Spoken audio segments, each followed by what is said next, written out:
சுற்றாடல் முன்னோடி நிகழ்ச்சி திட்டத்தின் ஜனாதிபதி விருதிற்கு தகுதியான மாணவர்களுக்கான நேர்முக பரீட்சை மண்முனை மேற்கு கொத்தியாப்புள்ளை கலைவாணி வித்தியாலயத்தில் கடந்த 9ஆம் தேதி இடம்பெற்றது.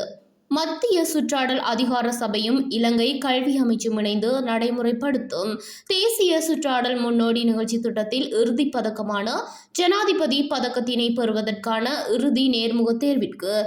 மட்டக்களப்பு மேற்கு கல்வி வலயத்திலிருந்து முதல் தடவையாக மட்டக்களப்பு மண்முனை மேற்கு கொத்தியாப்புள்ளை கலைவாணி வித்தியாலயத்திலிருந்து 5 மாணவர்கள் தகுதி பெற்றிருக்கின்றனர்.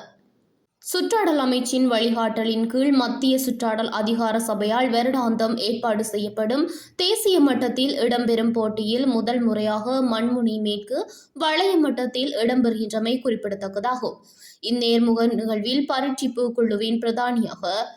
மத்திய சுற்றாடல் அதிகார சபையின் சுற்றாடல் கல்வி விழிப்பூட்டல் பிரிவின் பணிப்பாளர் கலாநிதி அஜித் குணவர்தன கலந்து சிறப்பித்ததுடன் கிழக்கு மாகாண கல்வி பணிப்பாளரின் பிரதிநிதியாக பிரதி கல்வி பணிப்பாளர் திரு எஸ் மலிக், பிரதி திட்டமிடல் பணிப்பாளர் டி நிர்மலராஜ், மத்திய சுற்றாடல் அதிகார சபையின் சுற்றாடல் கல்வி மற்றும் விழிப்பூட்டல் பிரிவின் உதவி பணிப்பாளர்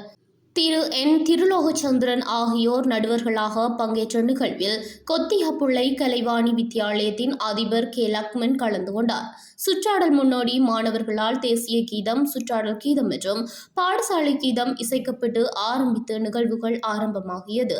இதன்போது பாடசாலை அதிபர், ஆசிரியர்கள், மாணவர்கள் புடைசூழ அதிதிகள் வரவேற்கப்பட்டு ஆரம்ப நிகழ்வில் மட்டக்களப்பு மேற்கு கல்வி வலயத்தின் வலய கல்வி அபிவிருத்திக்கு பொறுப்பான பிரதி கல்வி பணிப்பாளர் திருமதி டி உதயாகரன், மண்முனை மேற்கு கல்வி கோட்டத்திற்கு பொறுப்பான மத்திய சுற்றாடல் அதிகார சபையின் சுற்றாடல் அதிகாரி திருமதி காயத்ரி ஸ்ரீவித்யன், சுற்றாடல் முன்னோடி நிகழ்ச்சி திட்ட பொறுப்பாசிரியர்கள் மற்றும் மாணவர்கள் என பலர் கலந்து கொண்டனர். இதன்போது கருத்து தெரிவித்த சுற்றாடல் அதிகார சபையின் சுற்றாடல் கல்வி மற்றும் வெளிப்பூட்டல் பிரிவின் பணிப்பாளர் கலாநிதி அஜித் குணவர்தன அவர்கள் மட்டக்களப்பு மேற்கு பகுதிக்கு முதல் தடவையாக விஜயம் செய்துள்ளதாகவும் இப்பிரதேசத்தின் சுற்றாடல் முக்கியத்துவம் பற்றிய விளக்க உரையொன்றை ஆற்றியிருந்தார்.